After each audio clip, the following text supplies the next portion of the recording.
Former New Mexico judge and his wife have been taken into custody by ICE after an alleged Tren de Aragua member was arrested at their home. That is Joel Cano and his wife Nancy allegedly, listen to this story, renting out his casita to Christian Ortega Lopez last year. This comes after Cano resigned from the bench following this revelation. Now, we don't know if Cano or his wife knew of Ortega Lopez's alleged gang affiliation. We're going to talk about it with Ron Vidiello. He is a former ICE acting director and former Border Patrol chief. And Art Del Cueto is the vice president of the National Border Patrol Council. Gentlemen, thank you for coming on. Very serious allegations here against this judge. Art, what do we think? Did he know, did he not know that this man that he was harboring had ties to gangs in Mexico? Well, look, if he didn't know, he should have been smarter and should have asked the right questions of who he was renting out his house to. That's what it comes down to. And I saw some of the pictures that they posted where he himself is trying to be like the cool cat, you know, and he's leaning to the side and throwing up his fingers in typical gang fashion. So there's no way he didn't know. But when you start looking at the whole story, this is no different than actual politicians that open up their entire states and make their states sanctuary states or sanctuary cities even. You know, they're allowing this. They've created this magnet, and now they're condoning it. So, you know, it's good that, you know, the long arm of the law has reached these individuals and they're coming after them. But if you look at some of the pictures that he posted with the individual, I just don't think there's any way he can say he didn't know who these people were. No, that is, yeah, I think it's past that point. It is quite obvious. There's no way. I mean, you're talking about a very intelligent man. You would assume, obviously, a judge there, knowing who he is, obviously having conversations there at his house, so much so that ICE steps in. Ron, that's where you come in. I mean, how wild is this story? I mean, a judge harboring a TDA member and then they're arrested. They must have enough on them to make this action. And not to mention, these aren't just, you know, everyday people. Again, a judicial official. Are you surprised?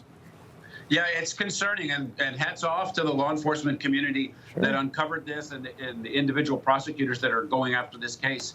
This appears to me like it's a corruption case, right? At the end of the day, it's inconceivable that he didn't know these people were gang members. And as Art said, you know, he's playing house with these individuals. And so I think people in the community should be concerned about, you know, the impact on other cases that were seen before him, especially it relates to cartel activity or you know, dangerous gangs. What's next for this judge? We know that he was banned from ever serving in a judicial office again. That was following the resignation. Do you think that this was the correct court action to take, Art? Absolutely, you know, and I think what follows next is they're going to do some type of prosecution.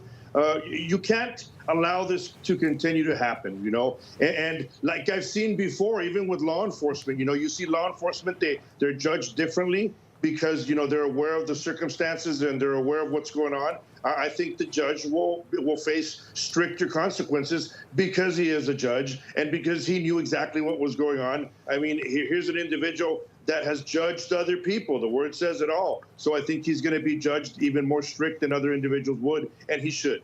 Yeah, I just...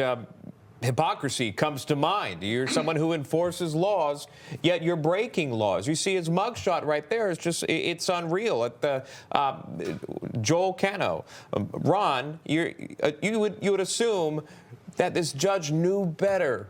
What do you think went through his mind here?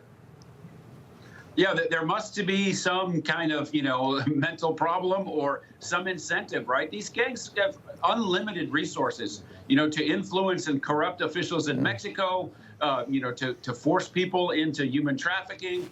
There's no telling what, you know, tentacles that this gang or these two individuals had on this judge and his family.